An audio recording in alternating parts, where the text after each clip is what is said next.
the Illinois Early Hearing Detection and Intervention Coordinator at the Illinois Department of Public Health.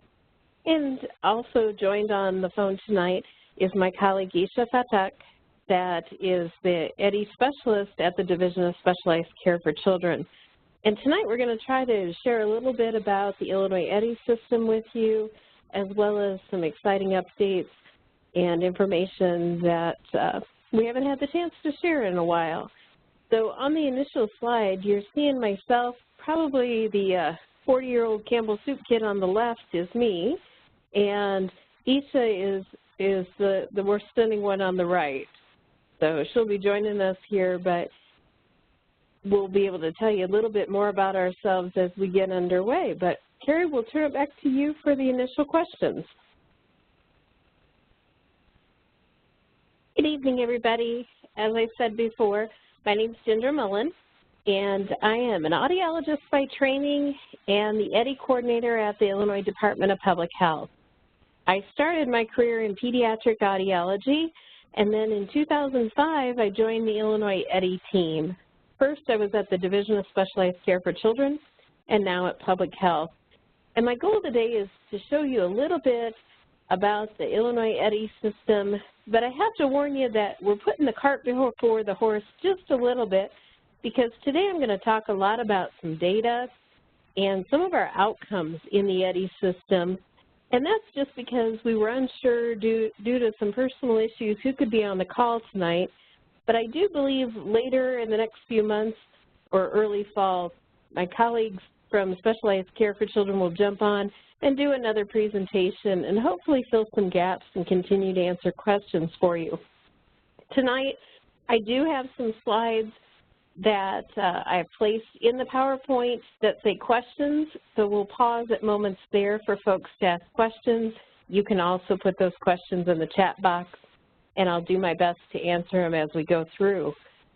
As with any of our presentations with the Illinois EHDI system, we want to acknowledge the fact that our work is supported by the Health Resource and Services Administration, as well as the Center for Disease Control and Prevention.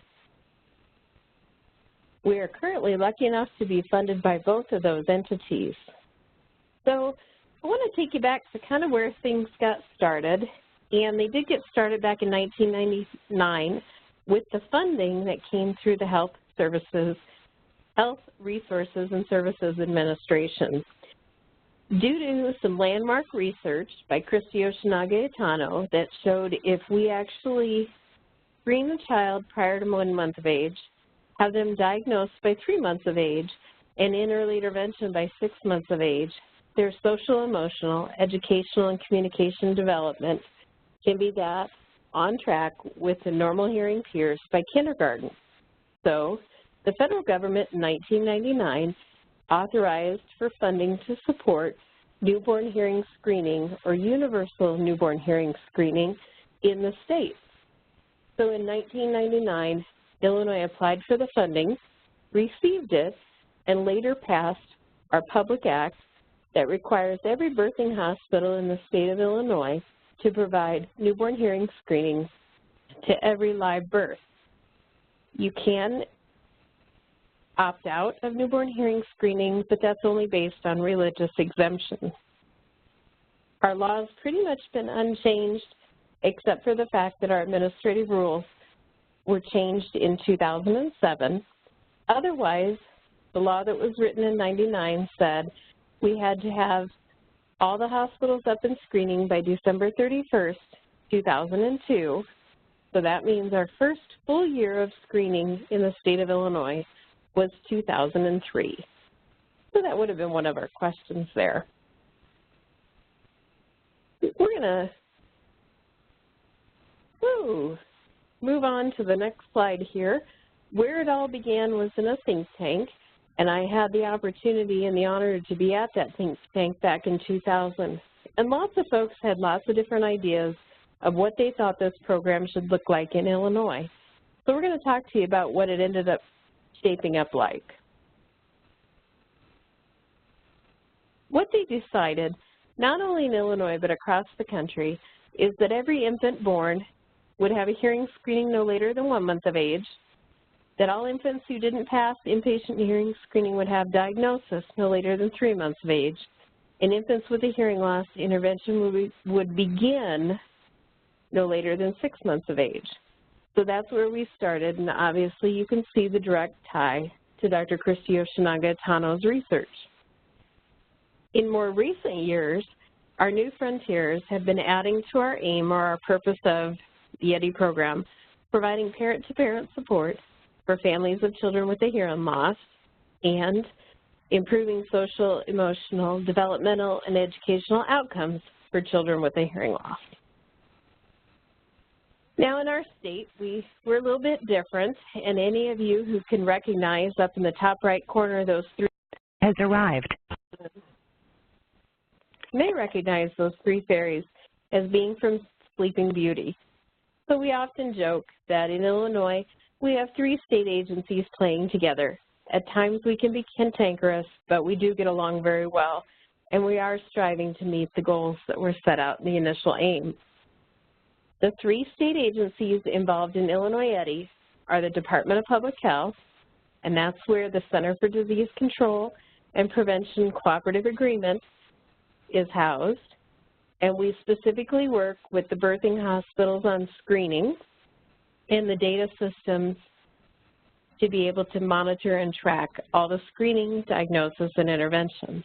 But our primary focus is on the front end of 136. Then the second organization or state agency involved is the University of Illinois at Chicago Division of Specialized Care for Children. They currently receive the Health Resources and Services Administration grant, and they do specific work related to systems development and quality improvement, and then reducing loss to follow-up at the time from not passing hearing screening to diagnosis.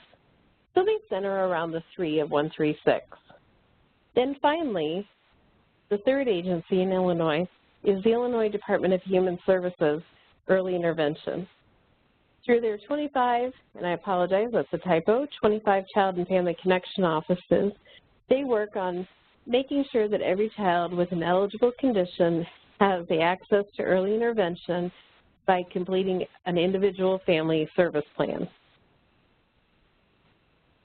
Now, it sounds like a lot of agencies involved in Illinois EHDI, but it actually comes down to a very limited staff to take care of the approximately 155,000 babies across the state born every single year.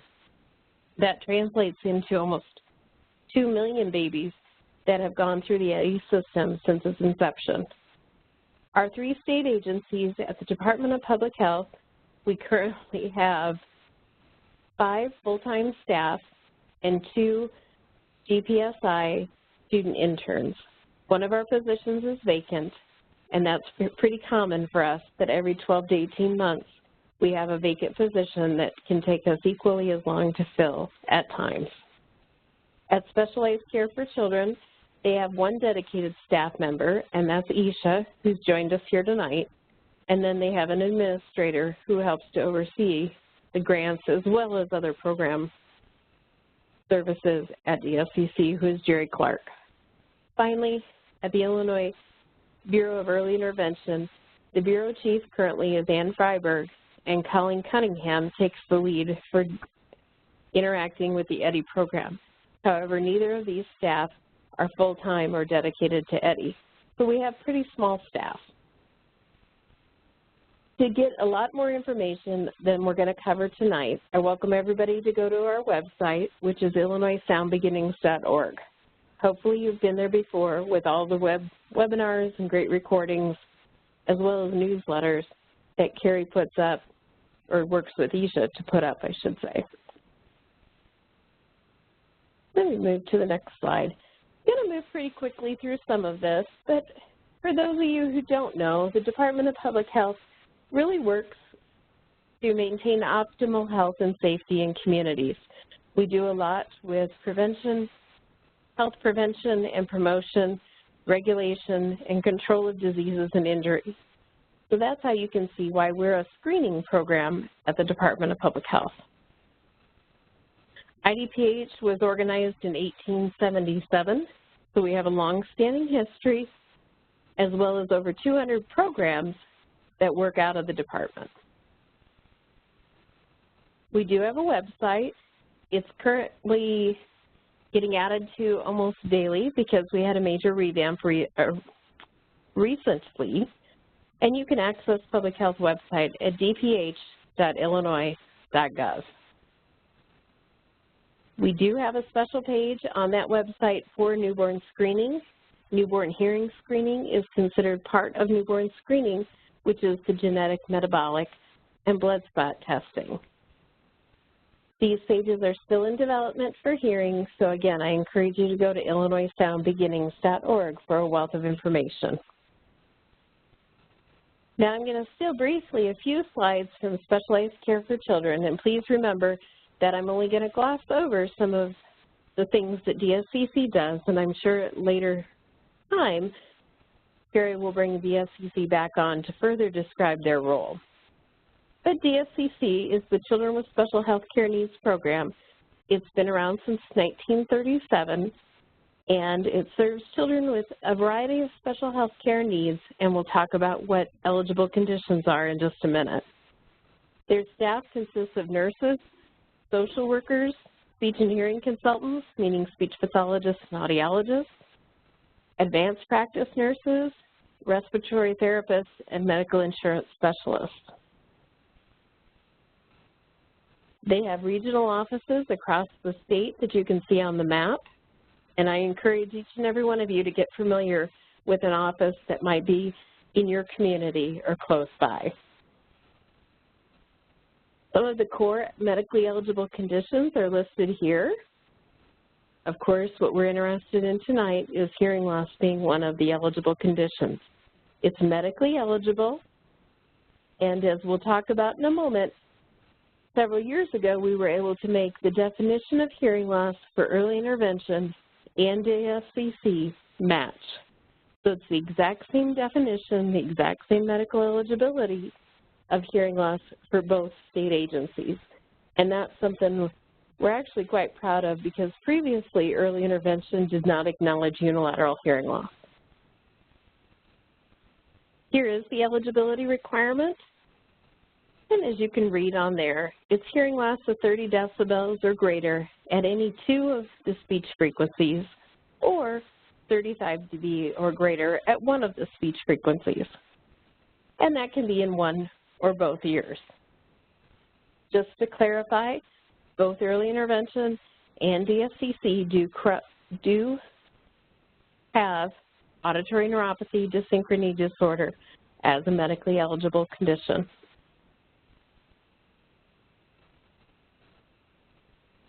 There are so many different ways that DSCC can help, and I'm sure that we'll get the opportunity to share that with you more. But if you have families that aren't sure where to access diagnostic tests, they may need specialized medical care, they may need assistance utilizing and maximizing their insurance, DSCC is there to help. They also know about the resources in the community and are very creative in accessing those resources for families. Anybody can make a referral to DSCC. We encourage families to call, but you can also call or do a three-way call with a family and make the referral to DSCC. If you're not able to make the phone call or the family can't, you can also hop online and visit their website to submit a referral via their webpage. As I was talking about before, their program administrator at Central Office is Jerry Clark, and her contact information is listed here. The third agency that we have is Illinois Early Intervention, and as you guys know, early intervention serves children ages 0 to 3. This information that you see in front of you is taken directly from their website, and early intervention is helping children with disabilities or delays learn and grow. It's for children 0 to 36 months, and think of it more as developmental services where DSCC was medical services. But again, hearing loss falls into both domains and is eligible for both programs. Early intervention is also pretty easy to apply. You can go to their website. I suggest just Googling Illinois Early Intervention, and their website will pop up. But then you can find the office locator and find the office nearest you. You can also call their 800 number, but again, I would probably call the CSC closest to you, because sometimes that single phone number for early intervention can be difficult to navigate. Early intervention also has a clearinghouse if you're not familiar with it, but I'm sure you are, because I'm sure Carrie's shared that with you. They do have a lot of information up on their website and some good information to share with families, so I invite you to check that out. Finally, with early intervention contracts for all of their service providers, and they do that through Illinois Early Intervention Provider Connections. If you need to find a service provider in your area, you can go out to Provider Connections to find a list of people, and then you can also find more information if you yourself are interested in being a service provider. Okay, so I'd like to try to demystify a little bit of what happens with the 3 state agencies and who does what. So I made my 3 circles. I was doing pretty good to get 3 circles the same size. The orange circle that you see on the screen is going to represent Illinois Department of Public Health. Predominantly or primarily, we deal with screening and the data system for tracking and referrals. DSCC, the blue circle, primarily deals with diagnosis and medical issues. The green circle, early intervention, primarily deals with intervention or developmental issues. And both of the 2 circles on the top, DSCC and early intervention, deal with care coordination or care management.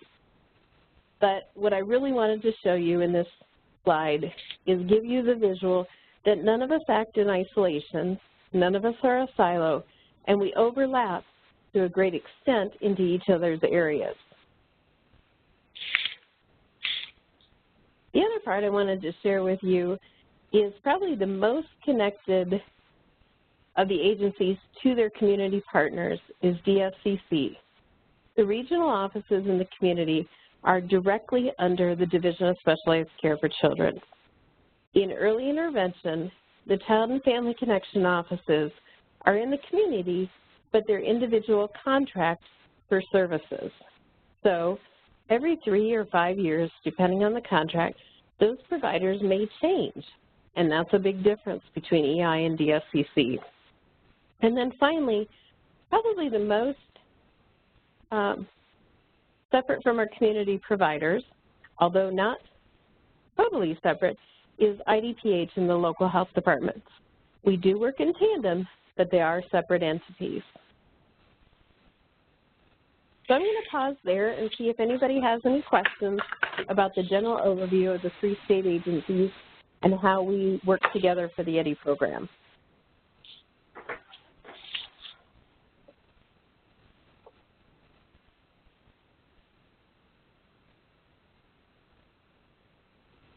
Feel free to either type a question in the chat or just jump off of mute and ask. Anything's fair game.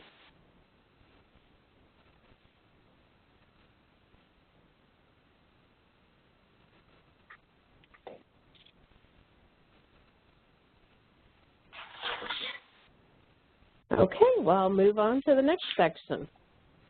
As I said before, we're putting the cart before the horse a little bit because I really wanted to jump into some data and show you what's been happening in the last actually 13 years.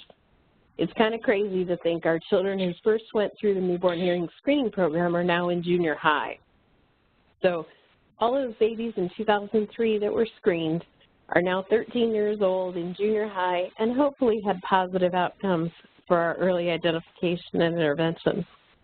Before we jump into the data, as the top left cartoon shows, it says before I write my name on the board, I'll need to know how you're going or how you're planning to use the data.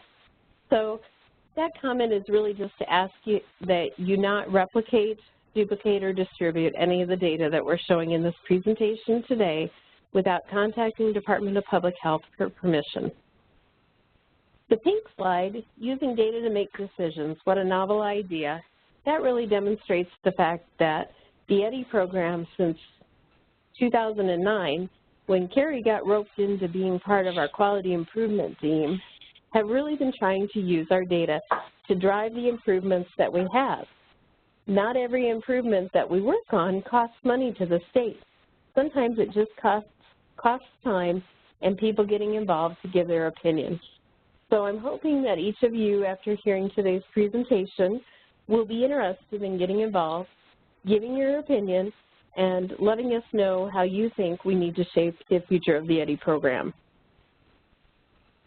And then finally, I can prove or disprove it.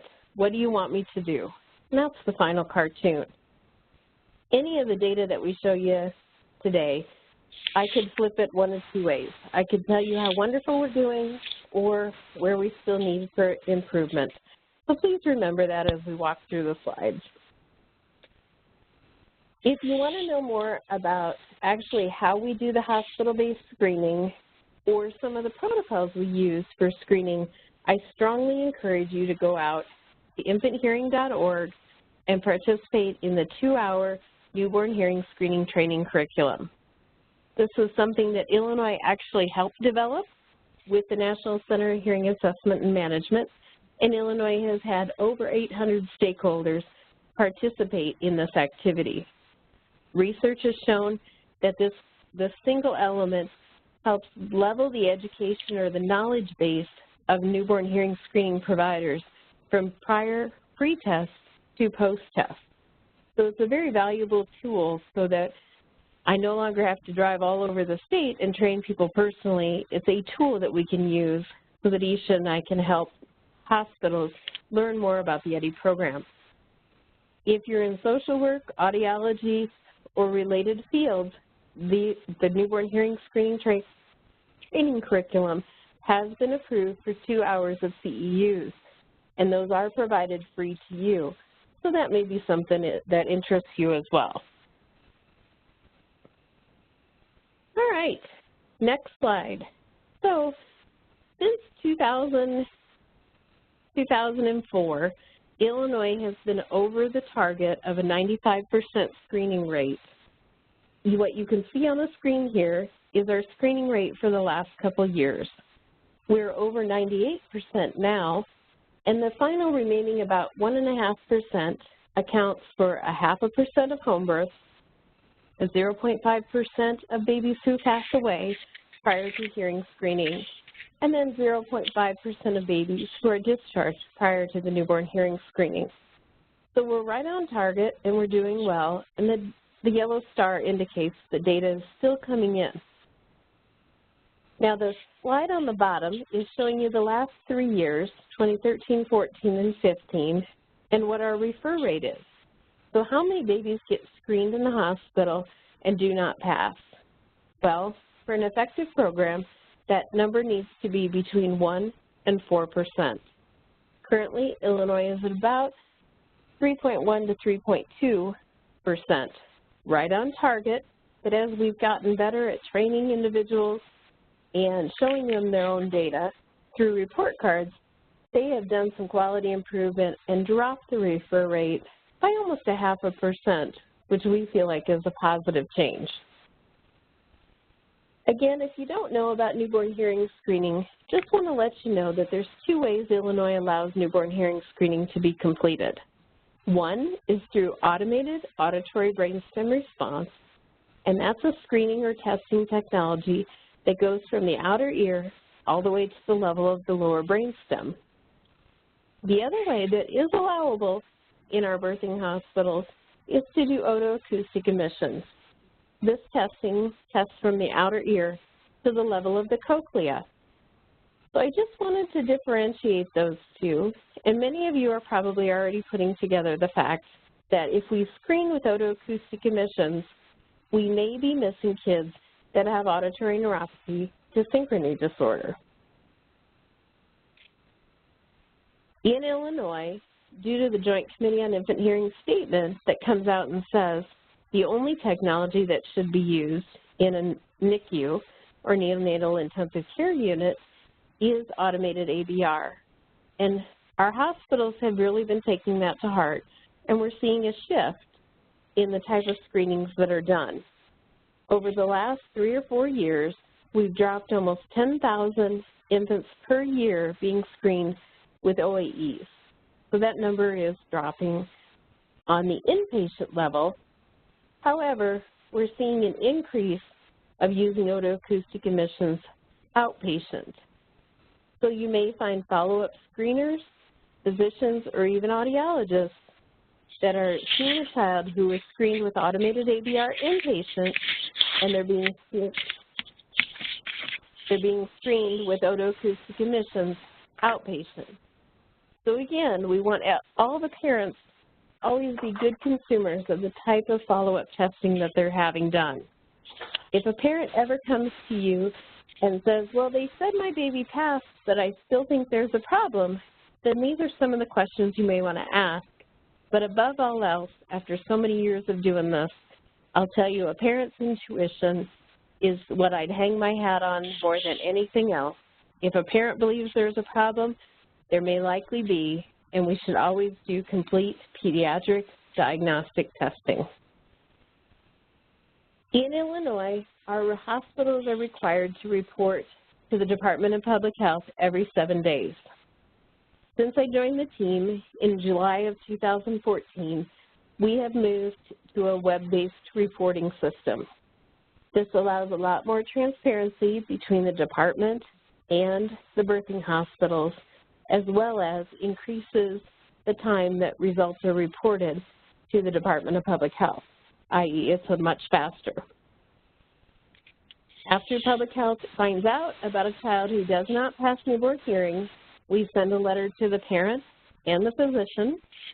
If the baby hasn't been resolved, meaning follow-up testing hasn't been completed, then we send letters to the parent and physician again at 30 days of age.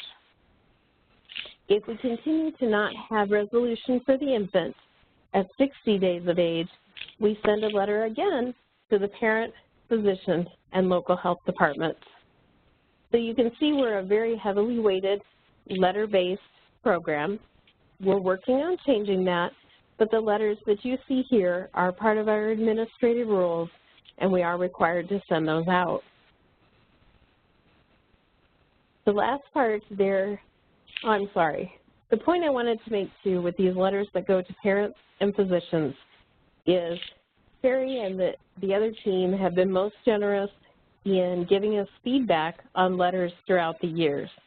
So you may see the opportunity in the future, hopefully near future, to again give us feedback on how the letters should read and the information that should be sent to parents to help call them to action. Finally, after a child has a confirmed hearing loss, Public Health does send a letter to the parent, the physician, early intervention, specialized care for children, and family case management. Through our collaborations with all of you, we've developed a confirmed hearing loss packet that is a very simplified set of information that is sent to every parent. And I want to assure you that the Guide by Your Side brochure is in every single packet that we send to parents of children with a newly confirmed hearing loss. Okay, some of the problems we have with sending letters is I can't believe how transient some families are with a newborn baby. I could barely get up every morning with a newborn baby or know what day of the week it was. But we have families that are moving across the state or even across the country, which makes it problematic to find them. We also have a problem with parents telling us who the baby's doctor will be after discharge. The Healthcare and Family Services, or Medicaid agency, allows a family up to 90 days after discharge to pick a primary care doctor. Well, as you know, that's way too late in our process. So we need to help parents understand before they ever deliver a child, they need to know who the primary care doctor will be for the baby. Over the last year, we've been actually blessed to have access to the immunizations registry that helps us update addresses and primary care doctors. We have been able to partner with all of you to do some community outreach, and we've also had the project at Specialized Care for Children, and Anisha have been able to take forward of having OAE hearing screening equipment in some of the local health departments. We're going to keep moving on the interest of time here. And I just want to share with you a little bit about confirmed hearing losses. So in the state of Illinois, you can see for the number of children who are reported to the state, here's the breakdown of hearing loss by year. And this is including unilateral or bilateral hearing loss. And again, unilateral and bilateral are both medically acceptable or medically acknowledged by early intervention and DSCC as eligible conditions. What you can see at the very bottom of this graph, though, is there's a set of other undetermined or unreported type of hearing loss or degree of hearing loss. The problem is very often audiologists report the first hearing test to the Department of Public Health, but never report the final or confirming hearing loss. So a family goes in, they have their first test, the audiologist says, well, I think there's this type of hearing loss, but come back, we'll test one more time to be sure. Well, that follow-up testing never gets reported to public health. So you need to be a good consumer of data and realize there are large pieces of data that aren't reported to us. So if you have your audiologist that you go to or your family goes to, please encourage them to always send all reports for all children to the Department of Public Health for newly confirmed hearing losses. I personally would like to see children with newly confirmed hearing loss up through age 6 sent to public health so that we can help with the transition from Part C, 0 to 3, all the way up through the Part B services and having children ready to go at school age. Here's the thing that has changed since I started in the EHDI program. We used to see about 1/3 of all the children reported to public health had a unilateral hearing loss. By most recent data for the last 3 years, half of the children have unilateral, half of the children have bilateral hearing loss. Now this can be kind of confusing, and I'm sure Carrie's had presenters that are audiologists talk about some of these issues, but there's a wide variety in how you treat unilateral hearing loss out there. There isn't just one way. But I wanted to raise your awareness that half of the kids that you're going to have cross your path have a unilateral hearing loss instead of bilateral. Now, for a little bit of the somber news, Illinois has had one of the highest loss to follow-up rates in the country for several years. Now, this is a loss to follow-up as calculated by the Center for Disease Control and Prevention, and there's a unique algorithm that goes into that. So please don't think that we lose 80% of all the children who do not pass newborn hearing screening. We have this 80% loss to follow-up based on the unique algorithm, but the exciting fact that I want you to know is we have dropped that number from 81% down to 55% as of today when I pulled the data for 2015. What you can see on the screen are the absolute numbers, but again, the overall picture I want you to see is our loss to follow-up is on the decrease, but we still have about 1,000 families that we have trouble reaching. We're not sure if there are issues with them trusting a state agency, if there's issues with language and communication, if there's issues with them moving, issues with education. We honestly feel like it's a mix of many of these issues. This slide's showing you the importance of reporting to public health. Unfortunately, when we rely solely on the Child and Family Connection offices to report to public health, it looks like only 29% of all of our kids are reported as having IFSP dates or IFSP in place for services. When we do a cross-check with the Bureau of Early Intervention, like we did in 2013, we find that Illinois actually is sitting at about 74%, which is about 8% above the national average. So when I ask where our gaps are, we're doing great at screening, and we're actually doing pretty darn well at early intervention since that's a parent choice program, but our biggest loss is in the middle, loss to follow-up of getting children into diagnosis, getting them from not passing newborn hearing screening into the diagnostics with an audiologist. We do expect 2014 and 2015 data to come up once we do our cross-check with the Bureau of Early Intervention, and we do now have an IGA, which is considered a intergovernmental agreement or a memorandum of understanding, and we're trying to work on an automated way that early intervention can let the EHDI program know of all the children who have IFSPs. But in the interim, I appreciate every single one of you who helps Carrie by getting those release of information forms so that she can share the information with us. All right, we're going to break there for a second. Any questions?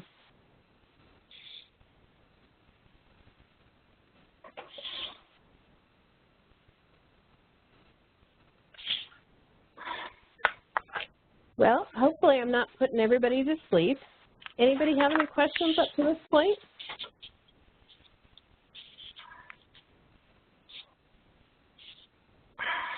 Okay. Again, being conscious of the time, what I want you to know is that ever since 2009, Illinois has been dedicated to using a quality improvement model. So instead of Ginger thinking something's a wonderful idea, and that's how we are going to change the EHDI system, we actually do small tests of change. To help you understand small tests of change, I would really, really appreciate each and every one of you taking 11 minutes and 8 seconds out of your life to watch the YouTube video that explains quality improvement. I think whether it's your personal life or professional life, you can relate to the fact that it's easier to try something for a week than to revamp something or make a whole new plan that you've never tested and only hope that it works. So I'm going to keep moving forward. And again, we can talk more later about quality improvement, but I just want to share that general concept with you that in everything we do, we create an aim statement. We try to decide what we're trying to accomplish. Then we decide, well, how will we know if the change we make is really an improvement?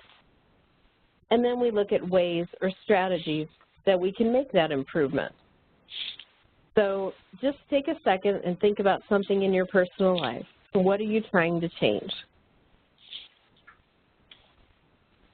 So for us in the EHDI program, one of our most recent projects was that we did want to reduce the loss to follow-up, but we wanted to reduce the loss to follow-up through working with the local or community health departments. So we took a look at how many kids do we refer to the local health department? How many children do we want found of the children that we refer to the local health department? That was our measurement. And then we started coming up with strategies. How can we help the local health department help the families to get their follow-up appointments? And we tried several strategies. Some of them absolutely bombed, and some of them had very, very high success. But again, that's just a general idea of how quality improvement works. The other thing I wanted to share with everybody today, again, not to get into the details, but the neat thing that has happened in 2014, a statement was put out as an addendum to the Joint Committee on Infant Hearing statement that started setting goals and targets and expectations related to early intervention for our children with hearing loss.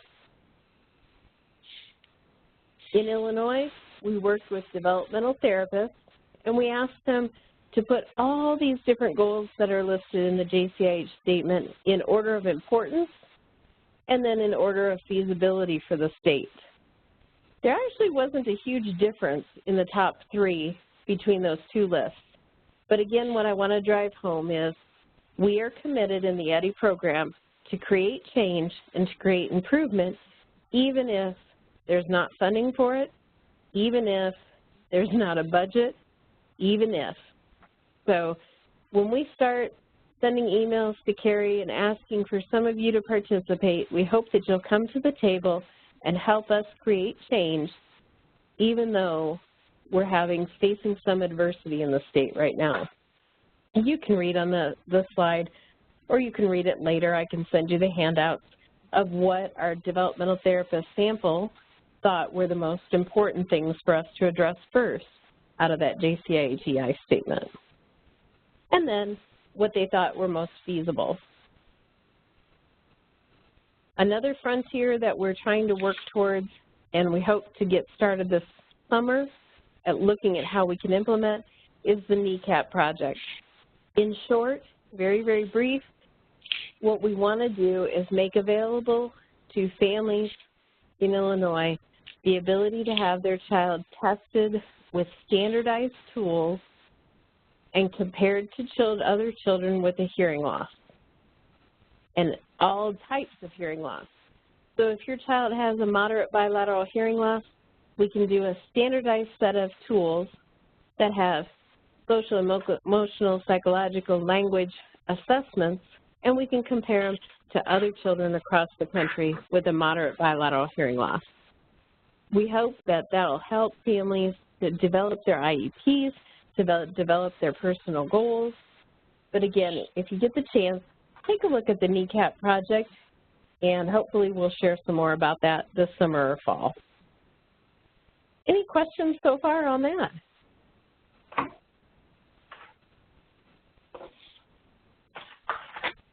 Quiet group tonight. I hope that's not a bad sign.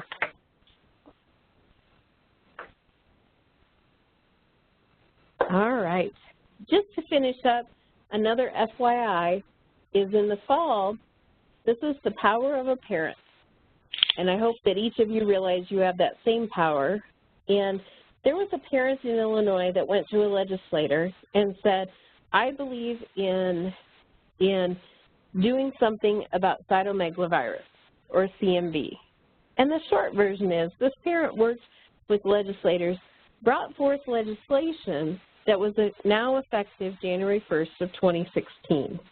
And what that legislation says is that we need to raise awareness of pregnant women about cytomegalovirus and the possibility of contracting it, as well as we need to give parents the opportunity to test for CMV if they so choose in the first 21 days of life. So there's some more detail in that, but the graphic that you're seeing on the screen right now shows that the incidence of cytomegalovirus as a cause for hearing loss in our children is much higher than what we once thought. And a mom can contract cytomegalovirus or during pregnancy, or she could have contracted it years ago and been in the shedding phase, kind of like shingles or chickenpox during her pregnancy, and the child can be positive for cytomegalovirus that has many developmental concerns, one of being hearing loss. So if you'd like a little bit more to learn about CMV, I have some references here, but happy to talk to you more about that as well. And I think just the overview of current projects, and again, another day, I think Isha will share more detail on these, but letting you know, we're still working on monitoring for progressive or late onset hearing loss through the ECHO project, Early Childhood Hearing Outreach Project. We believe that every child from 0 to 3 should have their hearing screened annually when they're in home visiting or parent-to-parent, parents as teacher programs, because the incidence of hearing loss by some reports can up to triple prior to school age. So 2 to 3 per 1,000 at birth, but some research shows that it could be 6 to 9 by the time the child reaches school age. We're also working on otoacoustic emissions in the local health departments. As you see there, those are some of the local health departments who currently have OAE equipment that was provided by DSCC. We're also always working on changing the EHDI brochures and the EHDI roadmap. There are new ones of those if you haven't seen it. We're lucky that the Valiant family continues to be our go-to models on our brochures. We also work on our confirmed hearing loss packets, and your input on what should be included in those is very important. As I told you, we're working on web-based reporting. We're also working on integrating with vital statistics or birth certificates so that we can account for every single baby born in the state of Illinois, not just those reported by the hospitals. We're working on audiologist education, the use of EHDI Pals, which is a resource for parents to find providers in their area who have the skill set and the equipment to provide the needed testing that is appropriate for a child of many different ages from 0 to 5. We're also working and collaborating with Carla Geese on a physician task force of trying to educate physicians. If you have any ideas of how to educate physicians, let us know, because very honestly, that's a tough group for us to do outreach to. We're also very proud of all the work you guys do to do the Illinois EARS newsletter, and the EHDI program supports that, as well as I think you guys know that the Illinois EHDI program provides a significant amount of funding for the Guide by Your Side program. The largest bulk comes out of the HRSA grant, and that's over at Specialized Care for Children. That's something that back in 2006, 2007, I had the honor of working towards, and in 2009 it became something that we were able to fund and move forward with. So I was very happy to be part of that startup crew. All right. Just to let you know, we always promote Hands and Voices and Guide by Your Side in every presentation that we do. So those were just examples of the slides that we bogart from Carrie and use in all of our presentations to get the word out about everybody. And the last slide is our contact information. Again, I can get you a handout if that's much easier. And I apologize, I forgot. The very last slide is one that Carrie asked me to share, and maybe she can help chime in on this one. But just to let you know that every so many years, the federal government has to reauthorize early hearing detection and intervention legislation, meaning reauthorize the appropriation of funding to support the grants that support our program. The original authorization started funding in '99. So we've had a very long run, 17 years of funding, and this year we're up for authorization again. The authorization passed through the House. It's currently in the Senate, and to put it very simply, this is the first year I've ever gone to the National EHDI Conference, and they've said that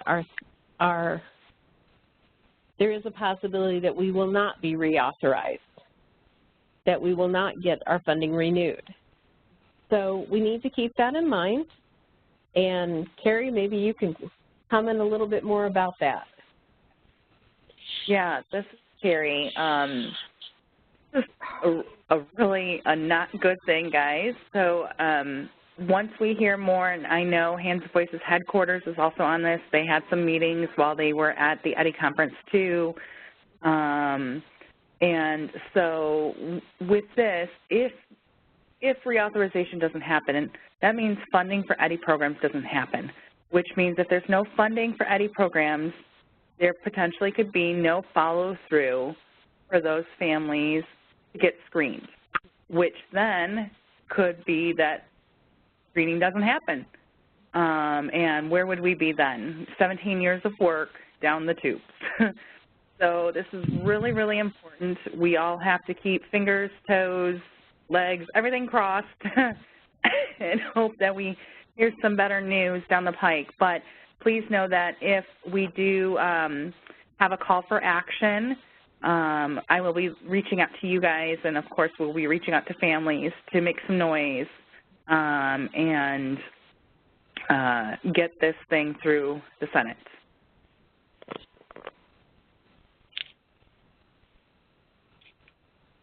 So I know it's late, guys, and I know we got started a bit late, but let me just do the final call for questions. Melissa, yes, I will. I'll send a handout of tonight's PowerPoint slides to Carrie and ask her if she'll be nice enough to pass those on to you guys. Everybody should please feel free to give me a call or email at any time. I think most of you even have my cell phone number. Please call or text. You know, I wouldn't be here if it wasn't for you guys. So whatever I can do, some days we get a little busier than others. So if I don't respond, it's not because I don't want to, please bug me again, and hopefully I can, or tap me on the shoulder, it's never bugging. Please tap me on the shoulder again so I can get back to you, because again, you guys are what drive the program. So last call, any questions?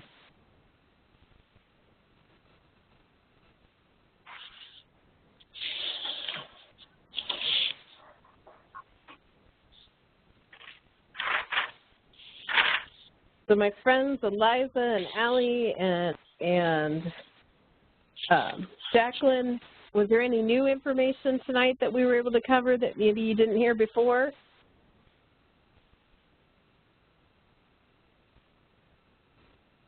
This is Allie. I didn't know the 50% thing with the unilateral.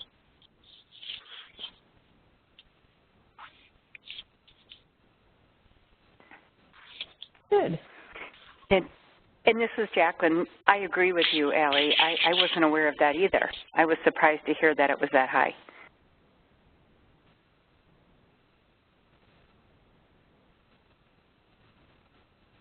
Any of the newer guides, was there anything that jumped out at you that really stood out as a new bit of information that was helpful tonight?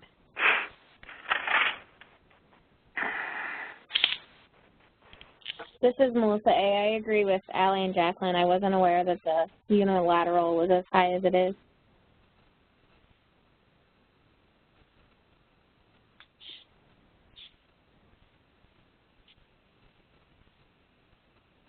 Does it make a little bit more sense now how the 3 state agencies come together? Yes. This is Carrie. I have one more thing to just throw out there regarding this reauthorization for EHDI. One of the things that I had seen was a post that was put on Facebook by a parent of an article that was put out, I believe, by NAD, and they are actually pushing to get it under Department of Education. And can you just imagine our Department of Education being in charge of EHDI? So this is kind of how crazy it is right now, and the reason being is that they believe that EHDI should focus on language development. So again, if you see things like this out there, just, you know, keep your eyes open.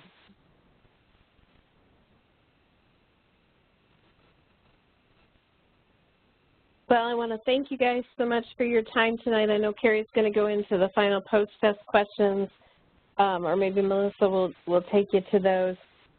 Know that Isha was on the phone tonight. I think she's been a little bit under the weather, so we didn't put her on the spot, but she's always there to hear from you guys and to answer questions as well. Her contact information will be in the slides that we send to you.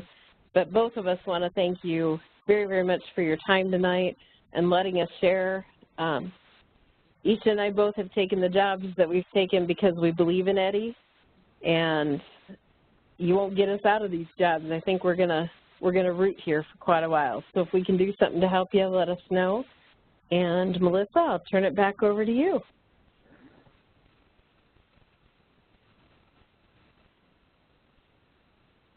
Thank you, Ginger.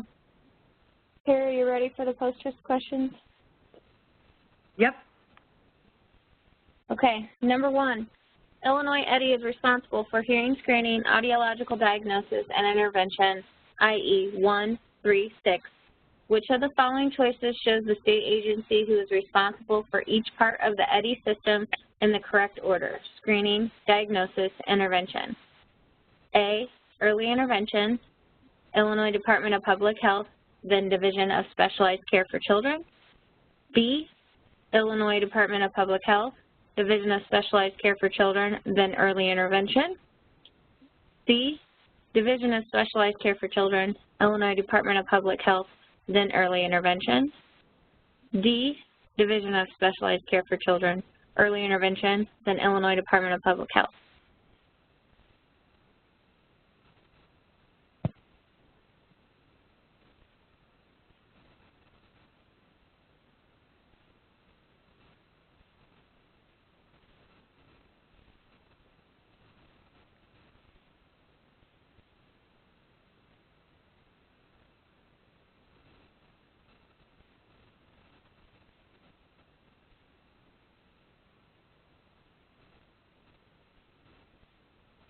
Number 2, true or false? In the state of Illinois, 50% of all cases of hearing loss reported are unilateral hearing losses. However, all state agencies do not cover services for unilateral hearing loss.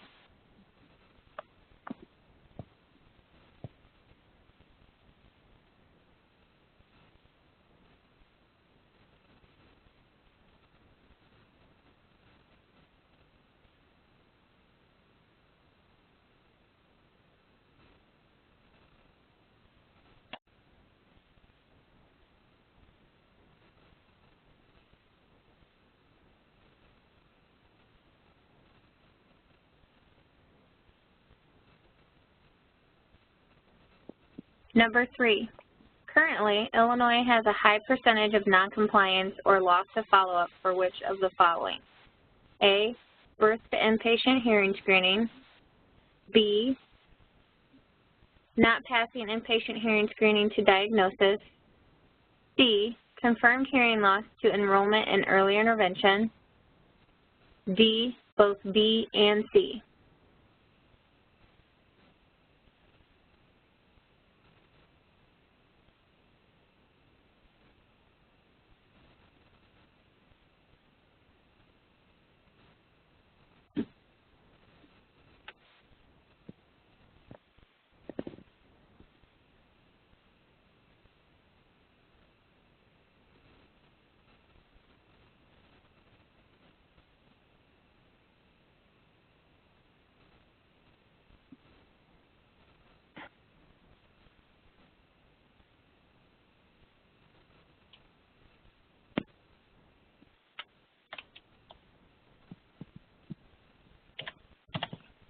What was the first full year of mandated newborn hearing screening in the state of Illinois? A, 1999, B, 2002, C, 2003, D, 2004. A bonus for this question is also, so what grade are the children in who were screened during the first full year after that mandate, i.e. being 2006, answer above equals.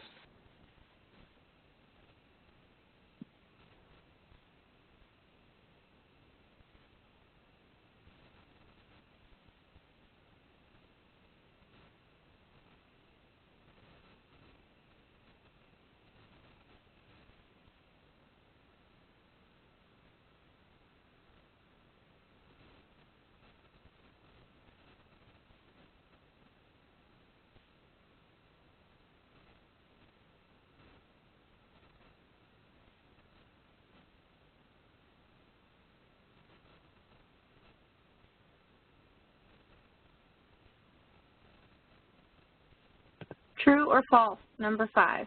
Because Illinois EHDI is an unfunded mandate, the state cannot work on projects to improve outcomes for the patients, for the infants, and their families.